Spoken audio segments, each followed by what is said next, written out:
Block Gemara. Today's block is a few tests on an Aleph.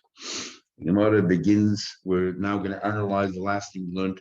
We explained the machlekes Rameh Chachamim, whether you believe witnesses that come along and say, yes, this is our signature, so they're validating the shtar, but then they say there's a reason the shtar actually is not correct because this event never happened because we were anusim.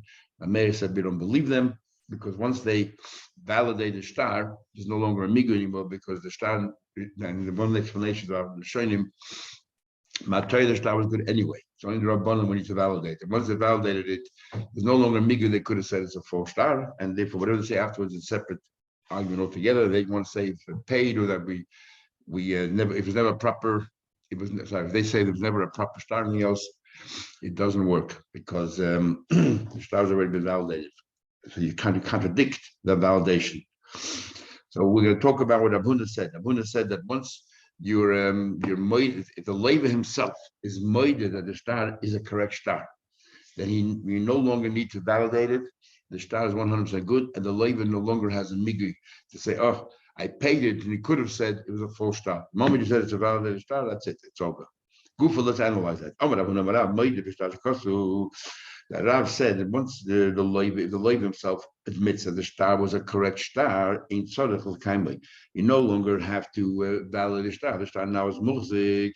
So then, if he comes after us, I paid it, we don't believe him because there's no migui. And countering that, we have the argument: if you paid it, why is the shtar still in the hand of the lender? You should have taken it back, ripped it up. Rav Nachman said, why are you coming in through the back door? When Dr. Tessim and Alpha in the middle of the page analyzing what Rav said, that if you made the Levi admits that the shtar was a correct shtar, but he paid it, the moment he says correct shtar, the shtar is validated, and he can no longer say he paid it, he no longer has a migui. So Nachman said to him, why are you saying it in Rav when you, in fact, you're sneaking your way in? Isn't this what Rameir is saying? This is like precisely what Rameir is saying, but Rameir is talking about witnesses, but it's the same basis, that once the witnesses say the shtar is valid, they can no longer, whatever they say afterwards, is no longer a migui. So he said back to him, okay, you don't like what I said. So he said to Nachman, what do you think the halach is? I say, also the kamandina, when it comes to us, such a case, we tell the lender, you better not rely on the Leva's validation, because I believe that that the Leva still has a migui. He could have said that the shtar is fraudulent. And if you want to collect with the shtar, you better get it validated elsewhere. Go ahead and validate the shtar elsewhere, not through the borrower, but find witnesses who recognize the signatures, or find the original witnesses, and then come down into the Torah and collect. So talking about what Adim, so till now we spoke about that the Adim said this, the shtar is our signatures, but Anusim hayinu, Ktanim hayinu, so the Adim, they're coming along and saying why the shtar is not a valid shtar. What about the following cases? Again, if a guy says, shtar amonahu zeh, he said that this shtar was written a shtar on faith. That was the borrower agreed with he said that the lender wrote a shtar. He never lent the money at all, but the Leiva wrote it and gave it to the Malva, said to the Malva, hold on to the shtar, and I'm not sure when I'll need the money. The moment I need the money, I want the shtar to be ready. I don't want any delays whatsoever. I'm trying to do a deal. If it goes ahead, I want it to be ready. So this shtar everything is correct, except the event never happened, but not fraudulent. It's called a shtar amon, a shtar based on faith. And the Leiva trusted the Malva that he won't activate the shtar until he actually lends in the money. So the Adim say, look, yes, we did sign it, but you should know that it's not a valid shtar because it's a shtar amon. Rav says they're not believed. So Gemara says, who is the one who's claiming the shtar amon? Let's go through this. Gemara wants to know. The borrower is saying, look, this shtar never happened. The Malva produces the shtar. It says the borrower owes $100 on the shtar, and the Leiva says never happened. This shtar was pure shtar amon. You think we'd believe the Leiva? You need to tell us you don't believe the Leiva. Pshita, Kol Kimini things believe. The elder Malva. So what are you talking about? The lender comes along and says, this shtar is not a valid shtar. It's a shtar amon. No. So what's the problem? If the lender himself says, then Tovah Bracha, good on him. Elder Ka'amri Eidim comes along, witnesses and saying, so it must be the talking about the case. The witnesses come along, they sign the shtar, and they say, but you should know that this shtar is merely shtar amon. So let's analyze this. If we have proof that this is their signature from elsewhere, from other contracts that they signed, or witnesses, authenticate their signatures, then of course they're not believed. How can they contradict what they signed a document, which in front of us seems clearly that's a proper document, and then they're coming and contradicting it? Even can't contradict your own testimony. Because once they give testimony, they cannot contradict your own testimony. But if you can tell me that the Ksav Yad doesn't come from anywhere else, in other words, the only way we know that the signature is theirs because they said so. So it's a pesha, also pesha. So why aren't they believe? Why aren't they believe Taka? Says the Gemara. Gemara give three answers. Simon Ba'ash. Ba'ash is Rava. I don't know why I use the second name, the letter, and Abaya and Abashi. Rava answers. Each one gives a different answer. Rava says, Rava says, I can tell you it's talking about the Lev himself. If it's the Lev himself, why would you think you believe him? Because this opinion follows Rav Huna. Because remember, Rav before ruled like Rav Huna. The moment that you say it's an authentic star, you don't have to be Mekayim anymore. And what Rabbi Huda is trying to teach you here is that if the Levi himself says, I wrote it and I gave it to him, but it's a star among those, the only one who authenticated the star was the Levi itself. In other words, we just said before that the Levi is the one who says, yes, it's an authentic star, but I paid it, we would believe him. And you don't believe it because why? According to Rav, holds like Rav Huna, it's a valid star, you no longer have a migli. The same thing here with star Ramana. Since even though the Levi is the only one authenticated, not like Rav Nachman says that the Levi still has a migli.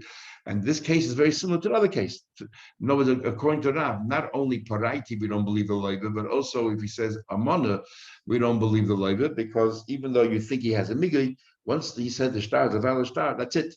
It no longer has a migli. What do you call it? That's the Rav's answer. Next answer is I'm going to bye. We're going to say it's talking about every one of the three possibilities. We're going to answer how it's possible. Rabbi says is really the Malva. No, if it's the Malva, let's believe the Malva. There's a very interesting rule called the Shibuda de Rab Nosson, and that is as follows. Reuben lent, let's say, Levi owes money to Shimon, and Shimon owes money to Reuben. It comes along Rab Nosson and says that Reuben has a right to go to Levi and collect that money. Since Reuben owes money to Shimon, and Shimon owes money to Reuben, Reuben can go to Levi and collect that money. So Shimon, in this case here, is the lender that we're talking about, and he says to Reuben, to Levi, that's you don't owe me the money because it's star money, and why don't we believe the Malva? Because it's not just between him and Levi, it's between him and Reuben as well. He's harming Reuben, and because he's harming Reuben, and Reuben by right has a right to that money, we don't believe the Malva anymore. It's not Tovla Bracha because he is affecting another party altogether in a negative way. So the Gemara, if Levi owes money to Shimon and Shimon to Reuben, Reuben can go directly to Reuben collects the money from Levi. You should pay back if you stole it and then you lied about it and then you later admitted it. You have to give back that, and then also a Karen, also Chaimish.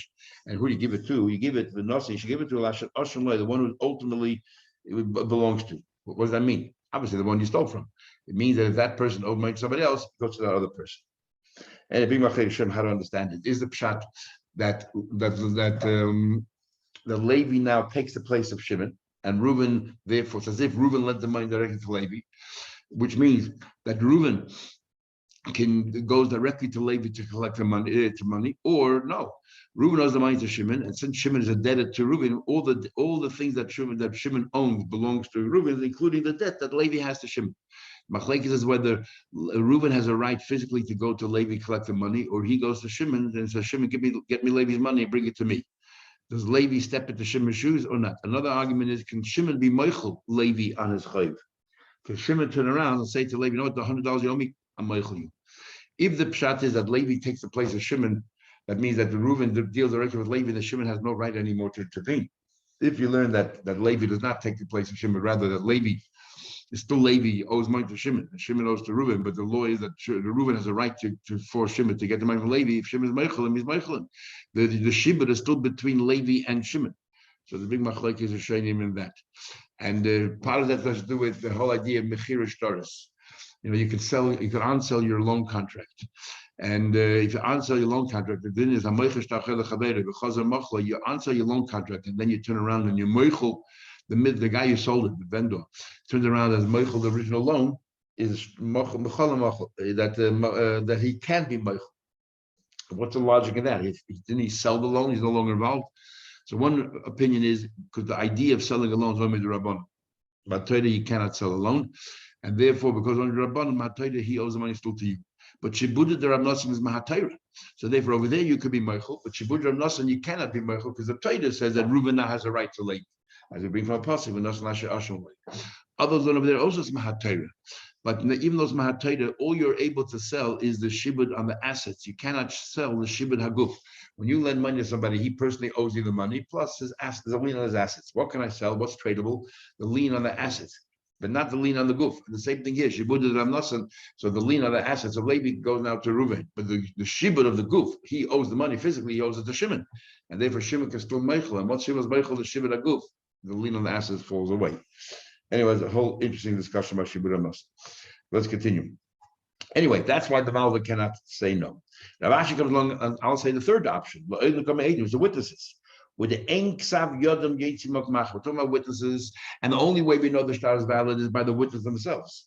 With the Kamrit Amai Loim Mehemna. So now you ask a good question. If the witnesses themselves, and we don't follow Rameir, we say in the Mishnah, the witnesses have a migui, and they come along and they say, instead of saying that it was paid up, or instead of saying that we were anusim, they come along and they say that it's amana, they're not believed. Because if you remember, Rambam Chama said by anusim, if they said that we were anusim because we were bribed, they're not believed because a person cannot incriminate themselves. The same thing will be over here. Shtar amana is not a good thing. In fact, you're not allowed to have a shtar amana. To have these kind of shtars lying around where you're causing problems, and it's so tempting for the lender just to take it out, or might even forget. You shouldn't. He might forget. He thinks he did lend you the money, and innocently he'll go and try to collect the money from you, but it'll be stealing. So you shouldn't have such a document lying around your house. You don't even have such a kind of star lying around your house. Remember, it says in Pasuk, do not lie in your tent. Do not allow to lie in your tent. The stories that Avla can cause iniquities. We learn the following. Eidim come along and say, yes, this is our signature. But this is purely a star written on faith. It wasn't meant to be used until it was activated. They not believe. My time of why they believe, because they're incriminating themselves. Even the avlu, it's a wrong thing to do. People, we don't believe people will sign the avli, and they're incriminating themselves, and therefore, even though they have a migui, we're not going to believe. Rabbi Yeshua ben Levi goes a step further. He says, it's also forbidden to leave in your house a star perua b'tzach beisei. It is forbidden for a lender to keep around the house a paid up star and still have it. You should rip it up straight away, give it back to the borrower. It says, you should not allow in your home something that can cause strife or something which is wrong, because you might forget and use it again.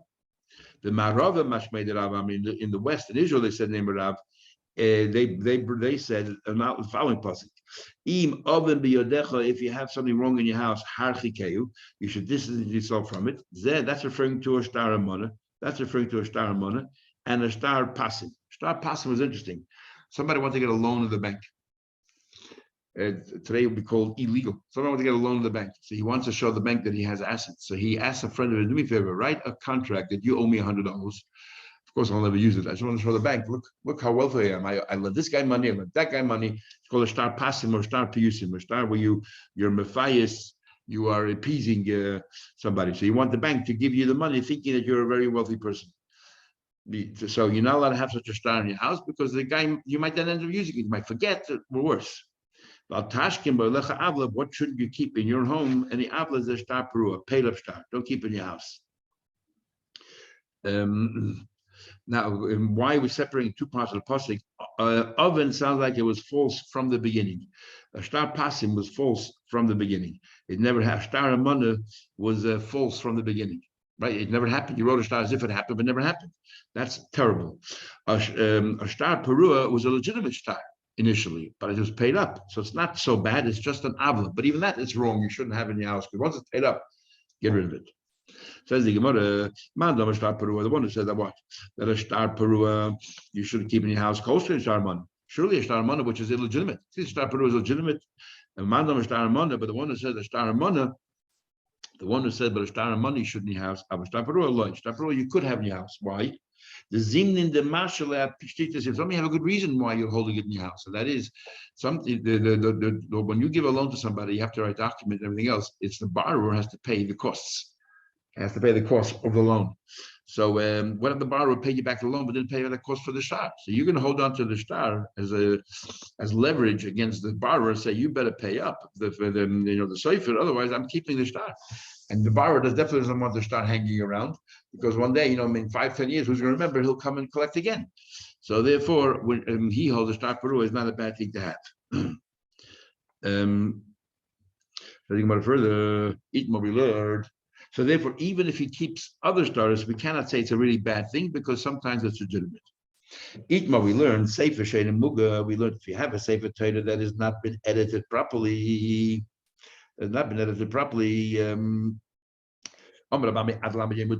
keep it 30 days. You're not allowed to keep it. It says, you're not allowed to keep it in the 10 things which are wrong. Big argument in Yehuda and others about the shuls, which almost every shul world has, postula sefer Torah in their own kodesh. How are you allowed to have that? And someone to say by having a gartel on the outside is demonstrating to the world that it's that the postula sefer Torah is not a problem. Others use this Gemara say tashkin ba'alecha avla. You're not allowed to leave behind in your tent an avla, which means you're not allowed to have in your shul sefer Torah that is possible unless you intend to fix it up. And even then, it says 30 days, no longer than 30 days. And it's a big controversy. Yet most shuls have it. And they use it, say, for Sipkas Torah, for dancing, and some say that's the reason why they have it is because by doing that they have a need for it. So it's not just I'm hanging around just for the sake of it. Anyway, talking about it further.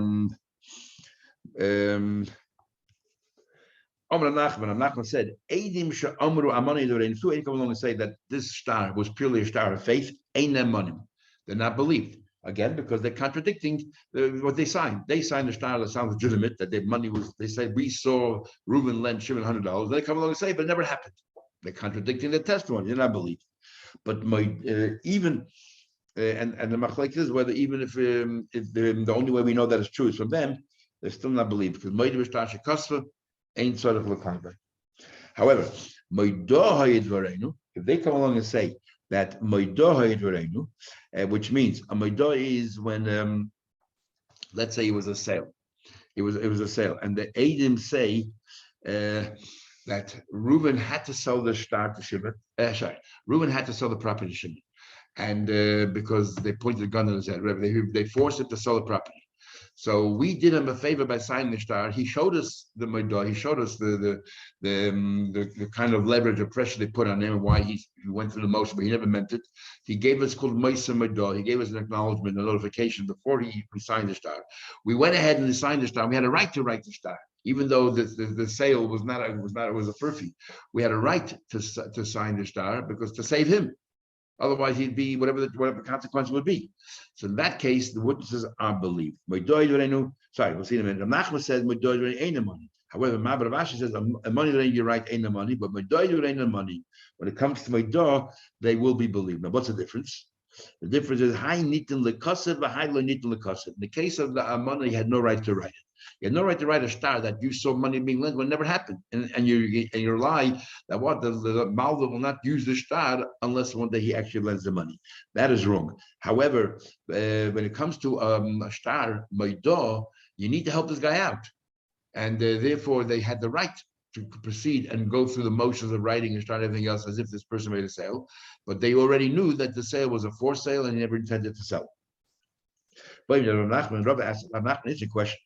Tonight, let's say they say, yes, here's a star, Reuben, Shimon, whatever it is, let's say there's a sale, and the field was sold, but there's a condition tagged to it, but the condition was not inserted into the star.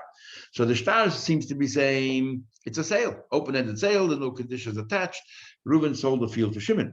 However, the Eidim say there was a Tanai attached to it. And as long as the Tanai hasn't been met, the sale is not a sale.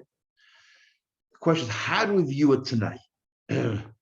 In other words, there's two ways of understanding. We had a very similar question of base on a base, and there was Rava as well. But the question is how do we view it tonight? If I sell you something on the condition you do this and this, is the pshat? The sale took place straight away. The sale is a valid sale. But if it comes along that day and the Tanai wasn't met, and the Tanai breaks the sale, so it's an outside thing, everything in the sale was correct, the sale happened, everything else, but there's a lever outside of it, external, extraneous to this contract that can break it. Is that what a Tanai does? Or the other way around? The sale is not considered a sale until the Tanai is met. If the Tanai isn't met, then the sale was never sold in the first place, which means that in going back in terms over here, when the agents say there was a Tanai, are they saying that this contract was never a contract? So they're contradicting the original words, or they say no, the contract is a valid contract. The sale is a sale, but there's an external thing, an additional thing that tonight, that if they don't meet the tonight, then that will break the contract. They're not contradicting the original words. Says you want to buy me that what's then? How do we do that? Do we say why buy why buy a mana time? What's the reason that you say that they don't believe them? Nachman said they don't believe them in either case. He's contradicting his original words. The star seems to be a good star. Then you say, no, it would never happen because of the star of faith. The star seems to be a regular sale. They come along saying, my door, that it never happened. The sale was not a coerced sale, not a valid sale. So that's how I view it tonight as well. You're saying that the star is not a valid star because once you put a Tanai in place, according to this view, as if the sale never happened until the Tanai is met. So in other words, you're contradicting the original words. Or perhaps Tanai milsa achriti, or perhaps that no, the star is a valid star. There's something external to the star that will break the star if they don't meet it, and therefore they're not contradicting the original words, and we believe the Eidi. So Amalei, he said to him, so Machma said, we have a dinner before us. Amalina Lu, we would tell them, Zilu kaim with tonight. First go ahead and be Mekayim tonight, then dinner. Then go ahead and act on the star. In other words, we believe that tonight is a valid tonight, that the Eidim are believed that the tonight is external to the star. The star, therefore, we tell them, you better meet the tonight if you want the star to proceed. So you want to tonight. What happens in the following case? One aid says there were two aids inside the star. Then one aid comes along and says yes, there's a tonight, and the aid ain't tonight. The other aid comes along and says nope, there's no tonight here. What happens in this case? Omar Papa said Tavayu. Papa came along and said like this: Tavayu b'shtar come and said first of all, both aid come along and say it's a valid star. Then behind the come a tonight havila. And the guy who comes along and says that tonight, he's then coming along and undermining what he said. He's saying like about there is no star. He's 1 against 2. Two of them said there was a good star. Now he's coming along and saying, no, the star is not a good star. 1 against 2 is no good. Word of 1 against 2 is no good. Says if you view the Eid Echad as if he's trying to undermine the very star that he before validated, what happens if both agents say there's a tonight? Should also be the same problem. Then we shouldn't believe them the same thing. Because as if they're trying to, like Rav's original question, as if they're trying, first they say it's a good star, and then they say it's not a good star because there's a tonight. So, and what we know, once agents say something, they cannot change, they cannot retract or alter their testimony, even to the same thing. And the reason why 2 is all right, Hanin Mekas and the Saikosi. Hainamin Mekas and the Saikosi. In other words, the Rashi changed around the chart a little bit, but what Rashi is saying here is that Shadling Mari is the reason why 2, if 2 come along and say yes to the star, and then the 2 say there's a tonight. Why do we believe them? Because they're not saying that the star is not a good star. They're saying the star is a good star, but they're saying that there's also a tonight tag to it, and if you don't keep the tonight, it's going to break the star. So one is the same thing. So one guy says that there's a tonight, and one guy says, so both of them say it's a good star, and then one of them says there's a tonight. He's not contradicting the star. The star is still a valid star. It's a separate thing altogether, and therefore, what do you call it? If he says there's a Tanai, so now we have a Tanai in the star. So all we have now is 1 aid saying that the star is without a Tanai. So it's 1 against 1. So we cannot use the star. That this star, 1 aid says that tonight you cannot use the star. 2 people signed the star, but they both died. Okay, so now we have to authenticate the star. Came along 2 people in the street. But they said, we know we know the signature of these aidim. This is correct. But we also saying So instead of the Eidim talking about themselves, they're talking about somebody else. These are the guys who are authenticating the star, but at the same time they're saying, but you should know that this star was coerced, or anyway, they were youngsters, or Psuliadis, or they were possibly disqualified, they were relatives, or they were gamblers. Had they elun their money, they are believed in everything that they say. Why? Because Pesha Asa, Pesha Yidu. They're the ones who validated it, who tested the signature, and now come along and say it's useless. But if there were witnesses that this is their signature, what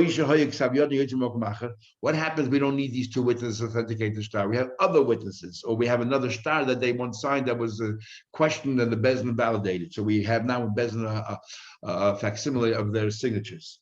Is Mishtar Shekol of Edith, Mishtar that was once questioned, and it was verified in the Bezdin and have the facsimile of those signatures. Ain't Elun their money, then they're not just coming along and taking a good star and trying to disqualify it, they're not believe. So you want to ask a question. So what do you mean not believe? And what? So what do you do with the star? Are you going to tell me it's a regular good star? But what do you have now? You have a case of 2 against 2. You have the two say Eidim who signed the star who say that this event happened, the sale happened, whatever it is, the loan happened, and then you have 2 other Eidim come along and say it never happened. They were apostle Eidim, they were Tanim, they were Eidim, they were Anusim. So how do we know which one to believe? We have a rule, we have Yavamas. 2 against 2. We don't just go ahead and take money out. You leave money cheskas money. You leave the money where it is. You leave the field where it is. You leave the money where it is. So what? So you're telling me 2 against 2? They're not believe the second group. So what do? We can't use the star because it's 2 against 2. Says the Gemara, today between 2 against 2. Rav says this may be learned out. Rav Shesha comes along and says an interesting halacha that hakchosha tchilas hazamahi. There's a big difference between hazama and hakchosha. Hakchosha is 2 people come along and say Reuben killed Shimon. 2 people come along and say Reuben did not kill Shimon. So we don't know who to believe. We toss the testimony out. We learn the Chesed Bati in the 3rd page. So what do we do with these witnesses?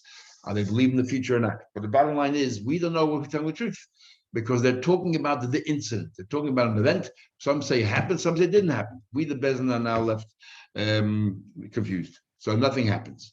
However, if 2 Eidim say that Reuben killed Shimon, come along another pair of Eidim and say, whether the event happened or not, we don't know. But one thing we do know, that you both were not there. So they're needling the Eidim themselves.